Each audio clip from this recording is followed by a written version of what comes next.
How do you stand out of the crowd? How do you make sure that other people see your content? And this is something that the most successful digital products have done, is they monetize signal amplification.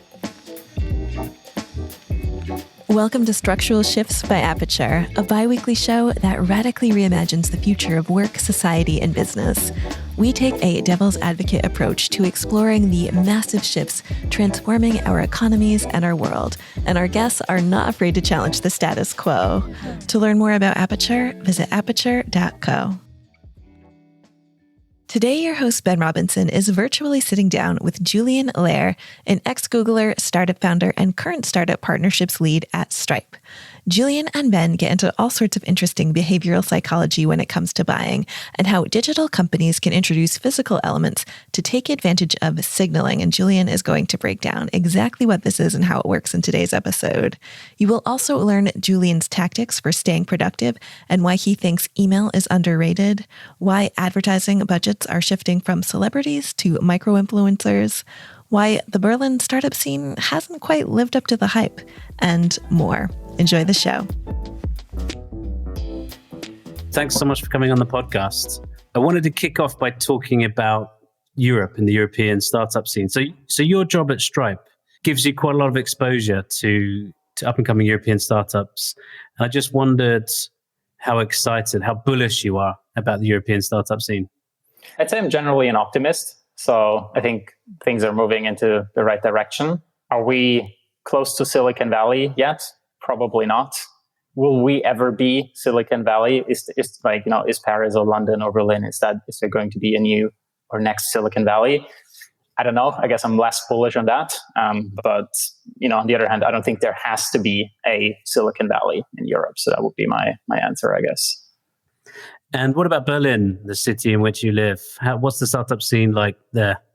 I shouldn't be saying this, probably, being part of that ecosystem, but I'd say Berlin in general has been a bit of a disappointment, in the sense that I think sort of like 10 years ago, we looked at Berlin and we're like, this is going to be the next startup ecosystem. It's very cheap. There's a lot of talent, there's a lot of international talent, and there's a lot of crazy people. And crazy people will work on crazy ideas. And, the next big thing will look like a toy first, and we'll see a lot of very interesting innovation from Berlin. And we haven't really been seeing that at all. Like, in the sense that the most successful companies in Berlin have been sort of like Rocket Internet type copycats, which is interesting. So this is famous Peter Thiel quote of we were promised flying cars and all we got was 140 characters. And in Berlin, it's sort of like we were promised flying cars and all we got was a guy trying to copy 140 characters. So I wonder, where's that crazy innovation that we were promised? I don't know if it ever will come. I think there's a couple of reasons why we haven't seen what we expected, but I thought that was interesting. What are those reasons then? Because it sounds like you've got all the ingredients, right? You've got weirdos, you've got talent. It's cheap enough for people to live and inexpensively. So it sounds like it should all be coming together. Well, I wonder, and this is sort of my pet theory, I wonder if the low cost of living is actually more of a barrier, and if the high cost of living in San Francisco, is more of a feature than a bug. And there's high cost of living, so you have to be serious about the work that you do. And then on the other hand, there's very little to do in San Francisco. Quality of life is pretty bad. There's not much of a nightlife. There's not great parks you would spend a lot of time in. So in a lot of cases, the best place to be is literally your office. Whereas in Berlin, there are all these distractions. There's great nightlife, there's great bars, there's great parks. There's a lot of other things you can do. And so you don't need to work hard to enjoy all of the benefits because it's so cheap. And also, I guess what you're saying is if it's very cheap to live, that gives you a long runway, right? And kind of takes away that pressure to be doing and getting things done every day. Yeah, exactly. You don't need to raise venture capital from day one. You can just, see what happens. I've seen a lot of people who've moved here with the intention to start a company, and then they get just sucked into the nightlife and they do some other job because life is pretty great. I think there's another Peter Thiel quote. It's people move to Berlin in their 20s to retire. That's not necessarily a bad thing, right? It's a good thing for a city to have great quality of life. It's just side effect of that is we'll probably won't see as many companies as in other ecosystems. And then why do you think Europe hasn't produced sort of more top of the food chain platform companies? I don't know if this is a question about platform companies. It's more about sort of like larger companies in general. And part of that is probably, maybe lack of funding might be one reason. There is another, it's like other things. It's like, the average European might be less or more risk averse than the average American, maybe. But I think the larger problem is that it's just a very fragmented market. So if you're a German entrepreneur, you'll probably start a product that works for the average German consumer. And that is, is a big market. It's a big enough market to raise venture capital, but it's not the same as the US. And it's not just language barriers, but there's like different user behavior. Like in payments, for example, this is really interesting. And this is something we see at Stripe, of course, is, the average German uses very different payment methods than a person in France or in the Netherlands, for example. And there's a lot of these like tiny differences. So I think there's an interesting trend in Eastern Europe, actually, where these entrepreneurs there, because their home market is too small or too insignificant, they start selling to US consumers or businesses from day one. And they actually pretend to be a US entity. So they have like a US headquarters, which is like one guy in SF or New York, but then the entire team is somewhere in Romania or Belarus, cheap engineering talent, but they just sell to the US market from day one. How confident are you that we can overcome that fragmentation? So I've been noting that over the last few weeks, there's been a sort of number of initiatives coming out of the European Union, to try to overcome these obstacles that startups face when they do business across borders.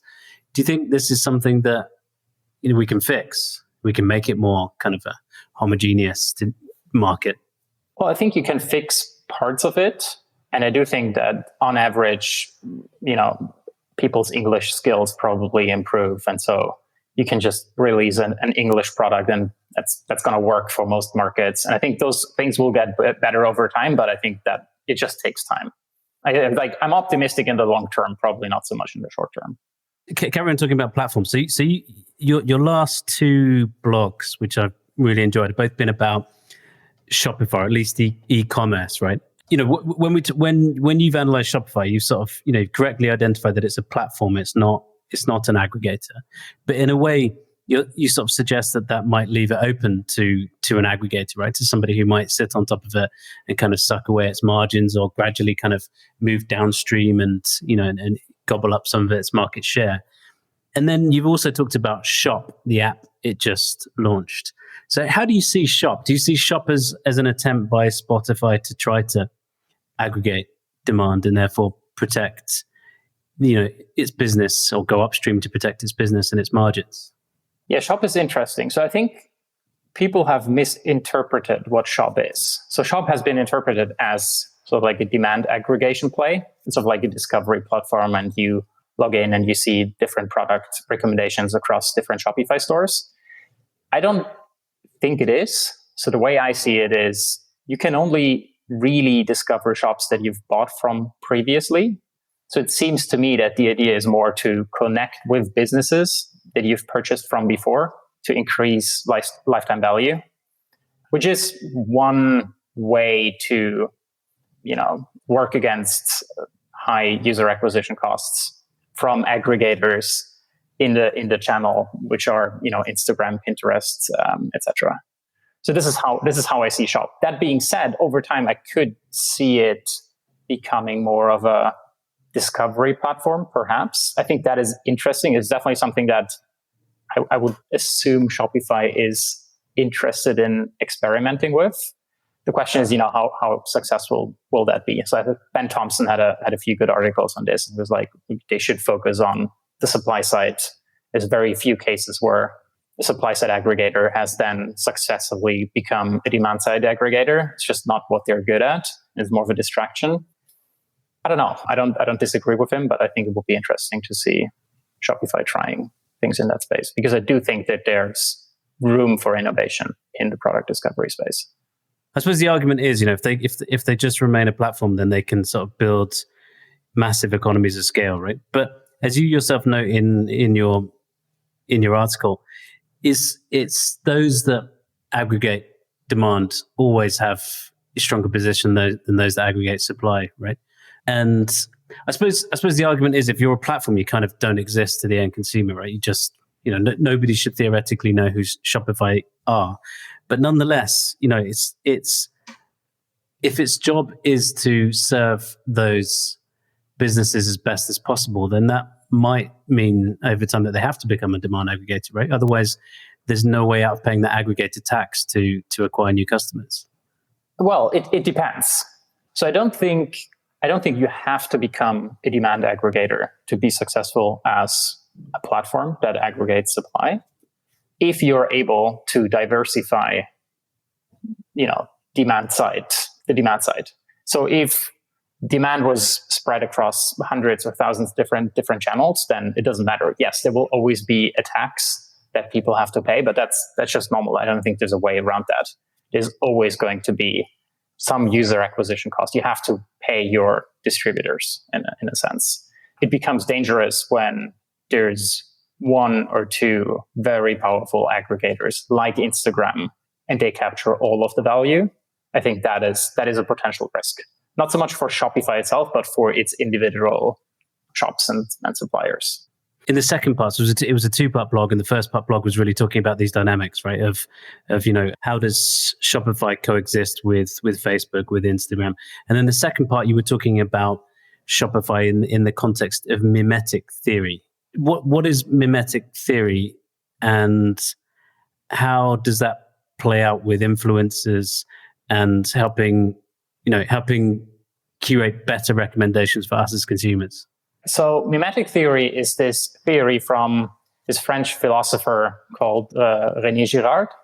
A few people might be familiar with him. He has gained quite a following in tech in recent years because he's sort of like one of Peter Thiel's mentors. And basically the theory is that what sets us humans apart from other species is that we observe others, and we learn by observing and copying other people or people around us. And according to Girard, that also includes copying what other people desire, what they want. So basically what we do is we look at someone that we admire, and we look at what are the things that they have or the things that they want, and then those are the things that we want as well, which is not something that we are aware of. Like, we think there's a direct relationship between myself and an object that I want to have. So what he argues is that it's not a direct relationship, but it's more a triangular relationship. So there's a so-called mediator that I look up to, and then I look at what does this person have? I want the same thing, because in the end, I sort of want to become that person. So the object that I buy is more of a means to an end. I'm just buying that thing to eventually become that person. If you take that theory and you look at the way that e-commerce works, it's not really set up that way, in the sense that if I look for a product on Amazon, I just get a list of products. I can rank them by relevance. I can rank them by price. I can't really rank them by what I apparently am interested in, which is who of my mediators is using which products. And also, but that's true on any platform, isn't it? Which is, it's particularly acute on Amazon because you have to start with an idea that, I want to buy a blender, for example, right? Whereas, it's easier on Google or other platforms to sort of, to search for a variety of things. What's the best blender, right? And what you're saying is there's actually a third way, right? So rather than just kind of know what I want and seek the cheapest option on Amazon, or have an idea of what I want and seek, recommendations from others and via Google, you're saying there's a third way, which is, I want to see what blender Kanye West uses. Right. Or any other influencer for that. Yeah, or Beyonce or whatever. I think you used Kanye West in your article. That's why I mentioned Kanye West. Right. So like a mediator could be a celebrity. It could also be a friend or someone else you look up to. But if you think about Girard's theory, it's basically perfectly describes what influencers are. Like, the name is perfect if you think about it.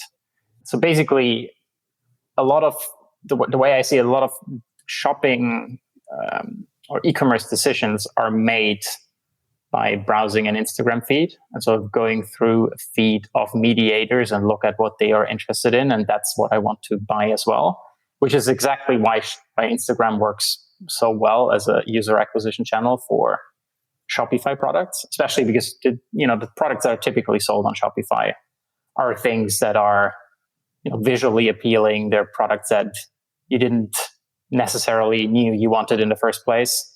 So I think that's why it works really, really well.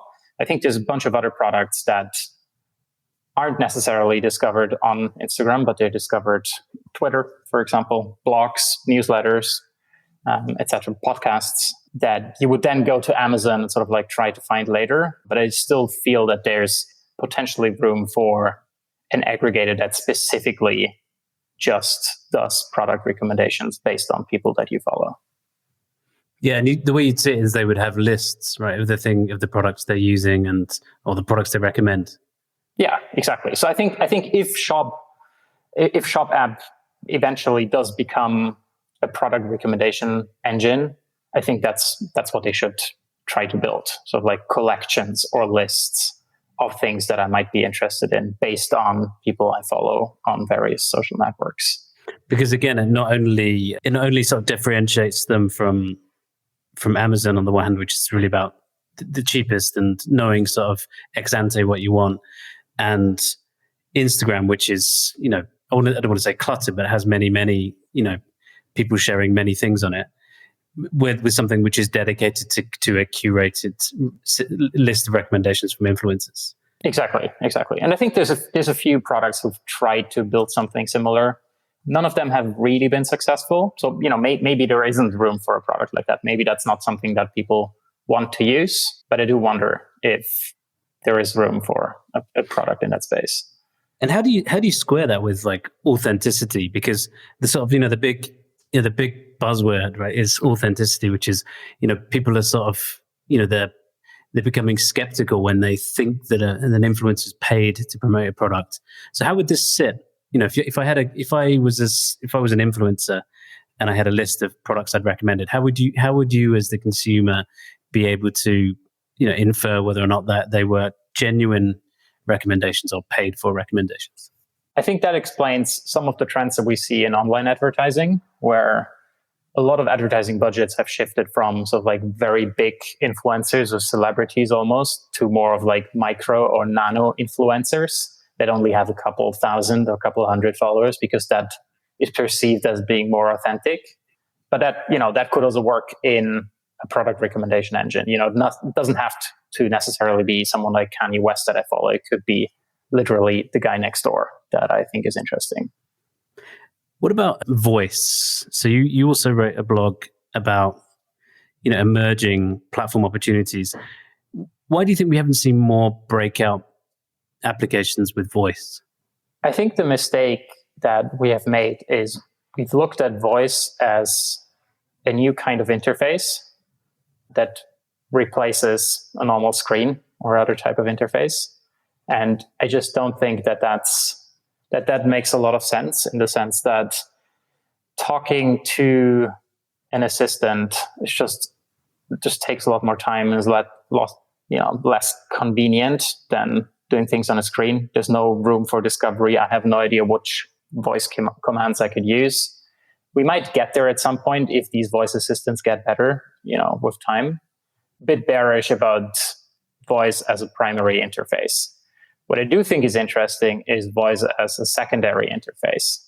So one of the most interesting applications that I've seen in the voice space was at a hackathon where a team built a voice interface for StarCraft.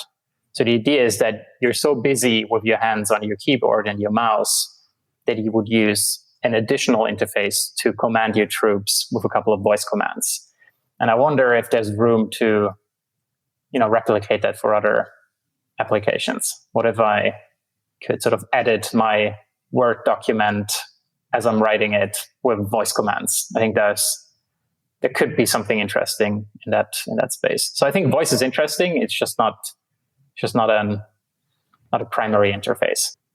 When you look at finance, Where do you see the big platform opportunities there? Do you think ultimately finance is something that just gets embedded in other products and services?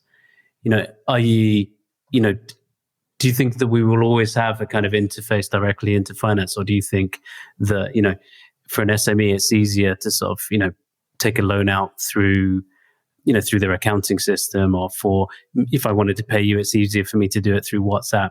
Do you think ultimately sort of finance becomes just a layer in the internet kind of infrastructure, which is, what a lot of people are predicting?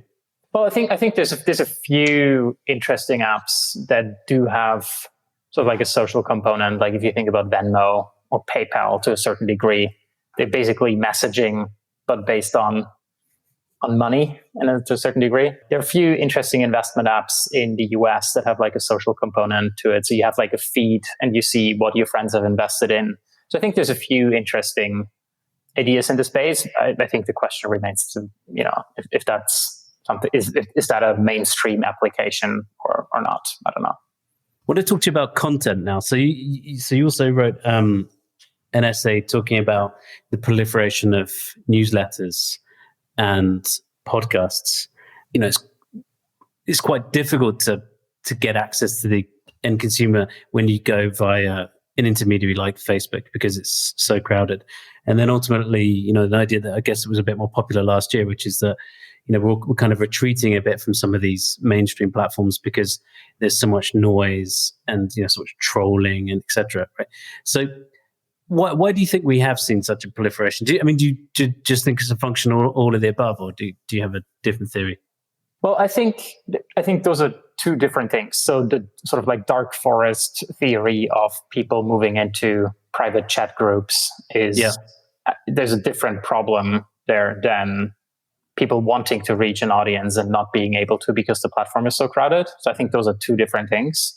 The main trend that I see is people looking for a new platform because they want to reach their audience, which is difficult if you're new to a platform. It's very similar to that Shopify Instagram problem that we discussed earlier, if you think about it. It's, if you rely too much on one demand channel, then that can become difficult.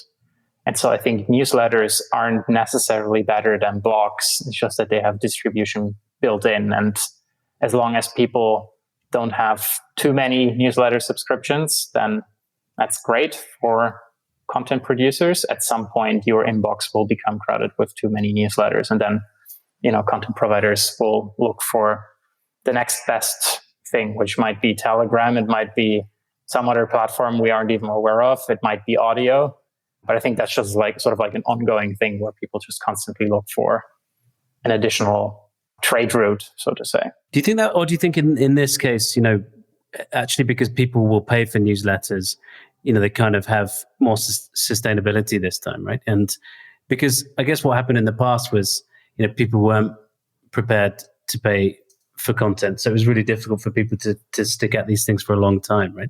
But I'm just wondering, since there is kind of, more willingness to pay for content, maybe we can create this, maybe actually this theory of the long tail could actually, happen after all. Yeah, I think there's room for that. I think, there's 7 billion people on this planet. So even if you have like a super tiny niche, you can probably make a living. But I do think that we will see bundles over time in the newsletter space or content space in general.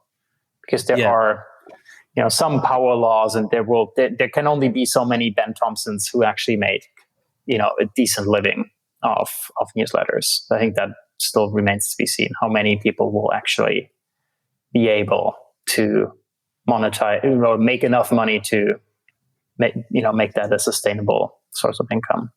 And if we again compare it with the sort of Amazon versus Shopify kind of analogy, if Substack is Shopify, the kind of the Facebook of newsletters, what is that? Is that Facebook itself, or do you think that's a gap? That's a good question. I guess, maybe your inbox will be that. If you receive 100 newsletters, will there be a dedicated newsletter inbox in your Gmail account? And will it just rank those newsletters by by date, or will those be ranked by relevance, or will there be ads so that your newsletter shows up on top? And so it's like a separate newsletter. I wonder if Google is working on a product in that space. That would be interesting. And then, I guess the question is, where do you discover newsletters in the first place? There's a product called Stomp, I believe, just trying to build sort of like a demand side aggregator for newsletters. I'm pretty sure we'll see someone trying to build that discovery engine. Maybe that will be Substack itself trying to build that. Because you've written a lot about this, about email, right? It's almost like, because I suppose we think email as being a tool that's kind of a bit old fashioned, right? Because we've had, it was kind of, it was the first use case for the web in many ways, right? And everybody has email.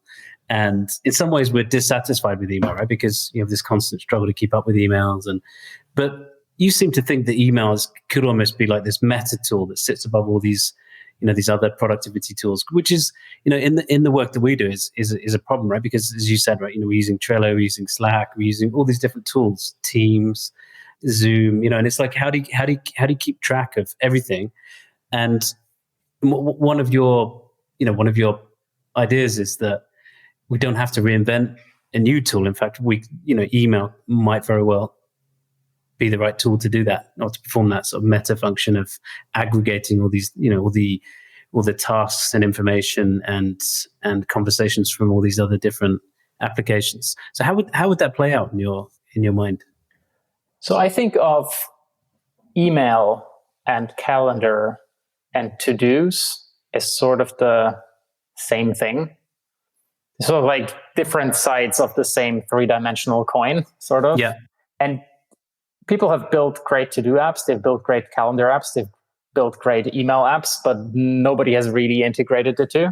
I think Superhuman are in an interesting spot where they could build that product. So basically what they've done, for those who are not familiar with Superhuman, is they have a command line interface. So instead of having, 100 different buttons in the interface, you can basically trigger a command line interface and then just write whatever action you want to do. And with a bunch of like really clever keyboard shortcuts, that just makes you very, very effective. And so I wonder if we'll move to a world where we can trigger certain actions directly from your inbox. So something that we've seen, in the last couple of years is we can now snooze emails and they come back. And so the emails become to-dos. But if we want to interact with their actual content, we still have to switch to whatever application we've received the initial email or notification from. I think what we'll see next is, when you receive a GitHub notification, you can basically close an issue directly from your email. Or you could, maybe if you receive an invoice, you can trigger sort of like a payment action that pays that invoice instantly without you having to switch back to your bank account. I think there's a lot of interesting room for innovation in that space. All conversations just get aggregated up to email and you just control everything from there. Could be email, could be something else. Like people thought that Slack might become that place where sort of that meta layer that sits across different apps. It hasn't really. I find Slack to be mostly a distraction. Email is better. It's sort of like I'm in control to who I answer when. So I think email is, for me at least, sort of like an underrated tool. I think if designed right, I think can be super powerful. And in a way, this problem of fragmented productivity applications is getting bigger, right? Because as we try to coordinate the activities of workforces that are increasingly distributed and not in the office, then it becomes harder and harder to do this, right? And more urgent at the same time. Yeah, 100%. This is why I think like Microsoft is probably in a good spot there as well, given that they do have their own email client and they have all these different productivity apps. And they have started to build some of these things that I'm describing. But I do hope that there will be, something like Superhuman that combines different products that aren't necessarily from the same company. I'm amazed at what Microsoft's done. I mean, I suppose I'm not surprised they've done well, but I'm still surprised they've done as well as they have. And for me, Microsoft is like, the kind of the case study for bundling, right? Oh, 100%. Yeah, because I mean, none of those applications work very well in themselves. And it's kind of, I suppose, where I'm slightly surprised is, I always thought we were moving to this world where, since everything's easier to integrate now, we'd increasingly sort of buy the best of everything, but still the power of bundling should still never be underestimated, right? Yeah. I guess the problem is that it's risky for any business to open up their product to other apps. It's very easy to become commoditized, and then there's like that one tool that just makes you redundant, sort of like you're still an input, but it's sort of like the demand aggregator that captures all the value. So I think sort of, as a startup, I'm just like probably very reluctant to open up my platform to others. I'm just like trying to build it myself. And so you end up with all these different walled gardens that don't really interact with each other, which is a pity. And just while we're still on the topic of productivity, you seem to be somebody that, based on reading everything that you've written, somebody who's extremely focused, right, on productivity and making sure that you waste as little time as possible and automating things. And so what kind of productivity tips do you have? I mean, what would have been your major discoveries in the last few months? So I've been looking for a to-do app that works for me for basically the last 10 years. And I've never found one that really works for me, that I found useful.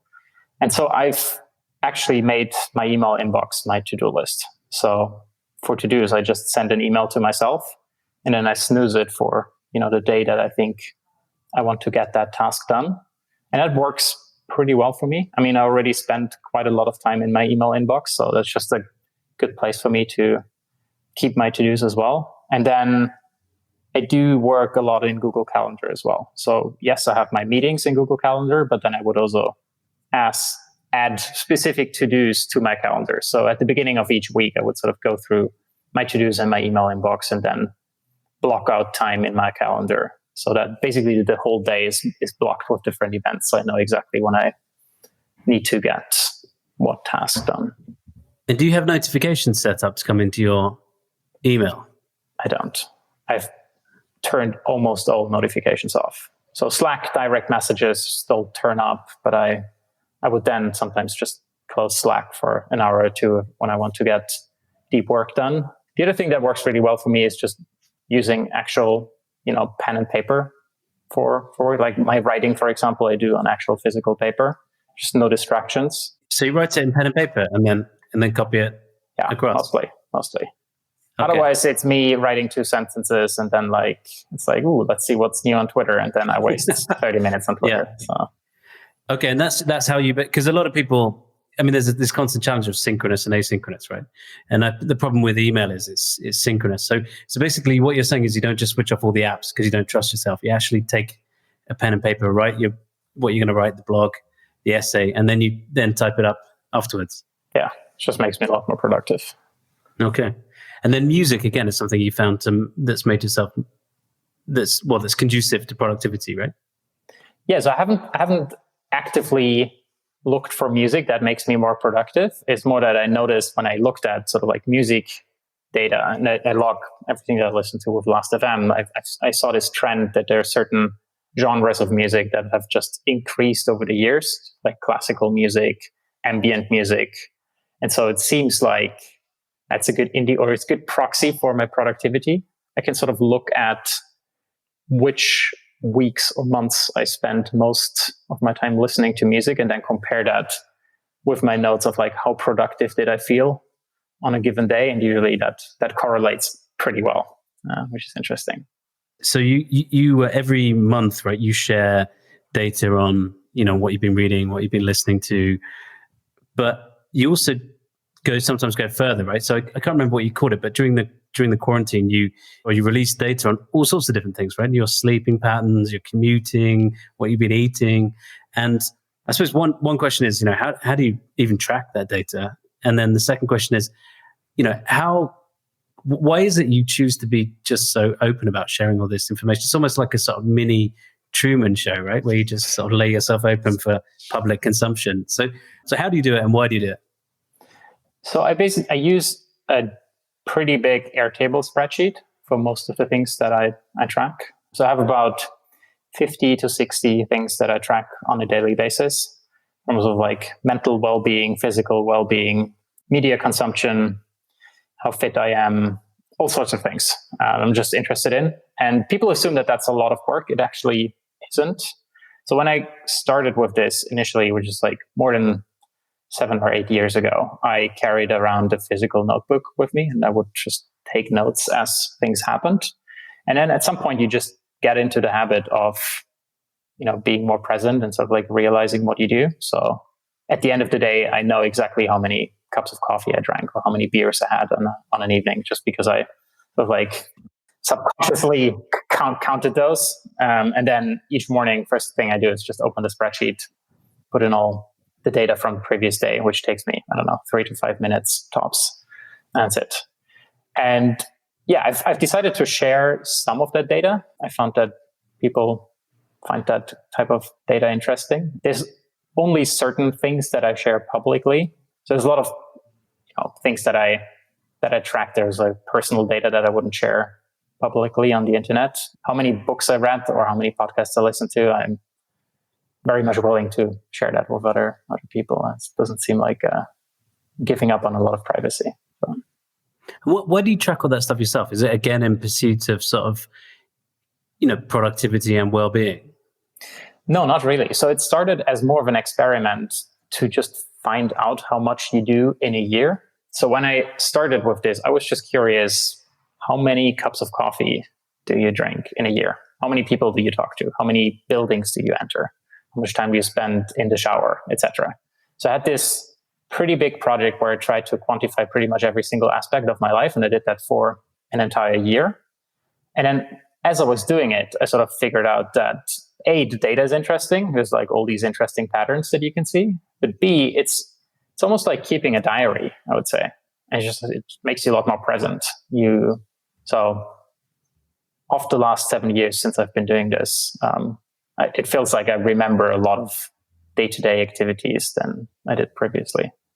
And you don't feel like the act of recording it changes your patterns in themselves? A bit like they've recorded, there's a lot of evidence that this happens in economics, right? The minute you start to record something, then people's behavior changes, right? A bit like, if I were to record how many beers I drink, I might, actually reduce consumption, right? 100%. So initially when I started with this project, the idea was, for the data not to influence my behavior, but then it definitely does. Like you realize that, actually, I do drink a lot of alcohol. I should probably reduce my alcohol intake, etc. So over time, I've then started to introduce yearly goals where I say, at the beginning of the year is like, this is how much I want to swim this year. This is the maximum amount of alcohol that I want to drink, etc. And then the data just becomes a good way to see if I actually achieved all of those different goals.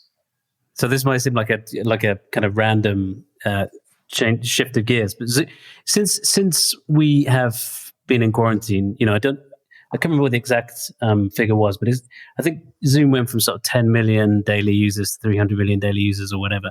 And probably as we come out of quarantine, or some places already have, right? But as we come out of quarantine, likely we'll see a reduction in the number of daily users. But it feels like we've accelerated that trend towards remote work. We've accelerated people's comfort levels with video conferencing. And I'm just wondering, do you think Zoom is a big platform opportunity? Do you think we'll get all those sort of yoga teachers that started doing yoga classes online and suddenly realize that they could, thanks to the internet, could reach a much larger customer base or consumer base, and I suppose there's like hundreds and hundreds of other professions that have realized that they can reach a bigger audience, right? So do you think there's a kind of platform opportunity in Zoom that maybe people have underappreciated? I think there's definitely a platform opportunity. I do wonder if Zoom will be the one who's actually building that platform. I'm a little skeptical. They don't strike me as a company who's been thinking about that. I think they're busy working on other things. And so, but I do agree that there's definitely a platform opportunity in the sense that you probably should have different interfaces for different use cases. It's not just meetings, but as you say, it could be yoga instructors or, whatever it is that would need concerts. Yeah. Whatever. Yeah. And there's all these all these things that you can build on top of Zoom, whether it's I think there's a payment opportunity. So in-app purchases for Zoom calls where you can upgrade to premium content or different things as you are on the call. I think that's an opportunity. I haven't actually seen anyone building something in that space, but I think there's definitely an opportunity there. And what about audio in general? Because so you said that you listened to the podcast with Brett Bivens, and one of the things that he talks about is that he thinks the ear is under monetized versus the eye. Do you agree that there's a lot of sort of untapped opportunities in audio? Just because we can do it alongside, it's kind of less all consuming, and therefore, we can do it alongside other activities that we do. Yeah, I think there's definitely an opportunity there. All that time we spent not in front of a screen, we usually with AirPods or some other headphones plugged in. So there's definitely opportunity to just consume content, and then also to monetize that content. I'd say audio is overall probably under monetized. There's probably room for more. I think Spotify is in an interesting position there, where they sort of, it seems like they're trying to become the Netflix of podcasts. Yeah. I think there's room for sort of an AdSense type ad network for audio ads that isn't really something you could build with podcasts being very decentralized. But if you had one aggregator dominating the space, I think there's some interesting monetization opportunities there for sure. Are you bullish on Spotify? Because Brett is super bullish on Spotify. Definitely in the non-music space. Yeah. Yeah. For music, they've been in a tough spot, given that there's only, so many suppliers, and they basically control what you can do and, what you can monetize. But everything that's not music, I think there's huge opportunity to monetize. And that's it's not just podcasts, right? There's could be meditation apps, some other thing that we aren't even thinking about. Maybe there's room for sort of audio-based social networks. There's a few popping up these days. So I think there's still a lot of interesting ideas that haven't been explored yet. Yeah, and that's one of the things that I most like about your monthly update on what you've been listening to, because it's quite, it's getting better, Spotify, but that kind of stuff's not very salient on Spotify, right? It's not easy to see what other people are listening to. But I suspect, as you said, right, there was almost this disincentive to get people to spend too much time on Spotify, because the more time they spent on Spotify, the more they had to pay the record labels. But when they have a more Netflix kind of catalog of content that they own outright, then you basically want to drive people to the site and have them spend as long on there as possible, because once it moves out of just listening to music they don't own, then they can take up gross margins quite a bit, right? Exactly. Yeah. When do you listen to podcasts? Because I noticed that during quarantine, thanks to all the data you shared, that you hadn't been listening to as many podcasts as you normally would. Is that because you weren't commuting? Yeah, exactly. So I usually listen to podcasts while I'm commuting, so before and after work. I've now started to basically go for a walk before and after work to sort of simulate a commute. And so my podcast consumption has gone up again as well. So it seems like we're almost at pre-quarantine levels at this point. I want to talk to you next about signaling as a service. So you wrote another great essay talking about signaling and how, signaling is, very much a sort of physical, or is mostly associated with physical products, and talking about how we can translate that into the online world, right? I read a super interesting book called The Elephant in the Brain, which talks about signaling and basically makes two arguments. Is that everything that we do is sort of a signaling aspect. We're just trying to let people know that there's sort of a hidden message in what we do, and that's why we do these, actually do these things.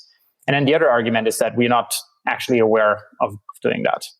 So classic example of this was conspicuous consumption, where you buy a Rolex watch, not because it's a great watch, but because you want to signal something about your social status and your place in society, sort of. And what they claim is that it's not just luxury goods, but like pretty much everything that you do has a signaling component, whether it's green products that you buy, whether it's you giving to charity, basically everything that you do, you just do for the sake of signaling something about yourself. And so I wondered if that also applies to digital products, and if so, if that explains why digital products tend not to monetize as well as their physical counterparts. The way I look at signaling is there's basically three components to it. So the first thing is what I call a signal message. That's whatever you want to convey about, by using or buying a product. So if you think about a pair of sneakers, the signaling message is something along the lines of, I live a healthy and active lifestyle. Now, as a next step, you need some form of signal distribution so that other people know about that message you're trying to send. So again, with a pair of sneakers, you just wear them in public where other people can see them. It's great, works pretty well. And this is why people are willing to spend a lot of money on sneakers, but not on socks. Nobody can see your socks, so you're not incentivized to spend a lot of money on them.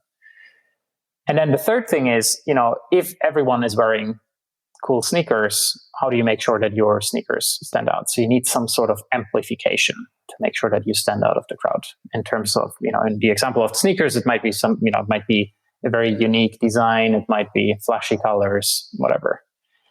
So physical products do really well having a signal message because, they're tangible, they're physical. They just represent something.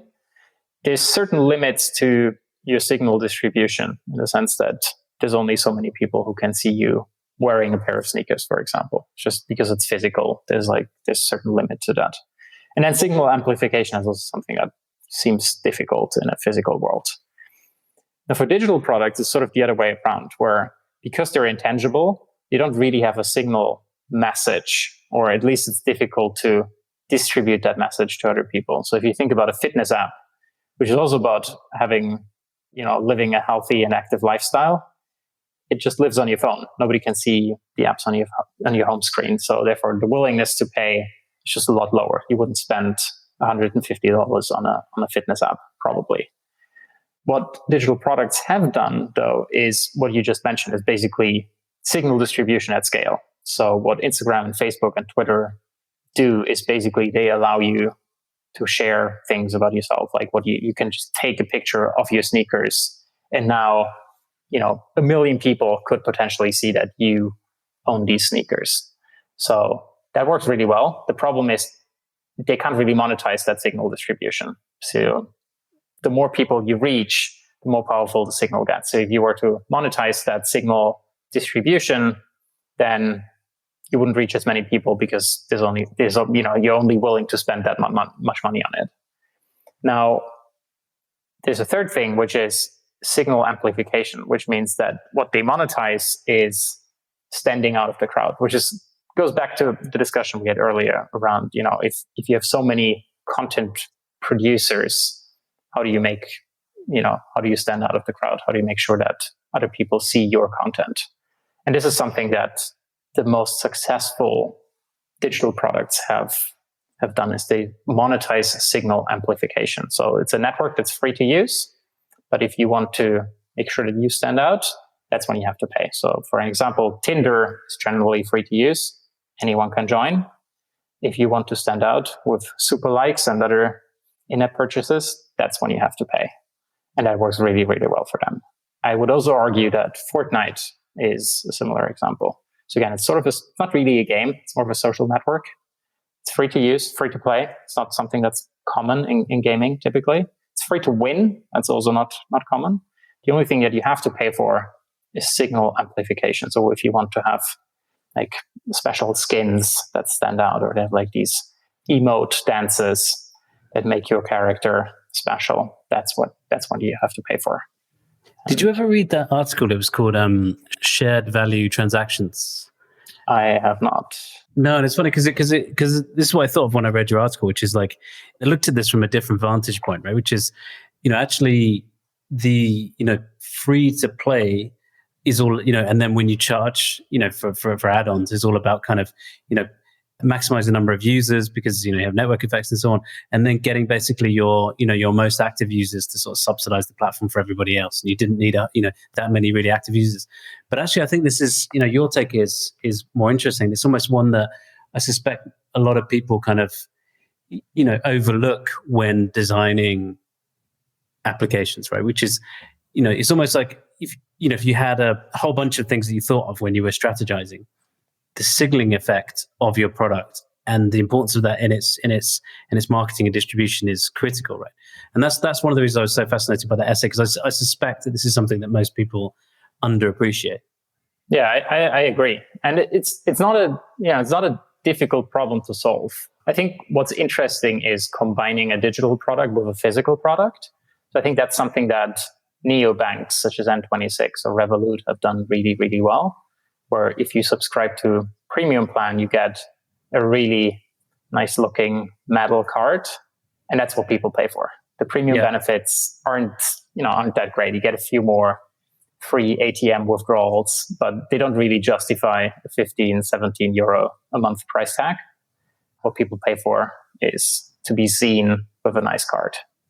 And so I wonder if there's room for other products to sort of like introduce an additional physical element to their digital subscription. If it's a fitness app, maybe that's t-shirts or some other fitness gear that they sell together with their subscription. I think there should be more experimentation in that space.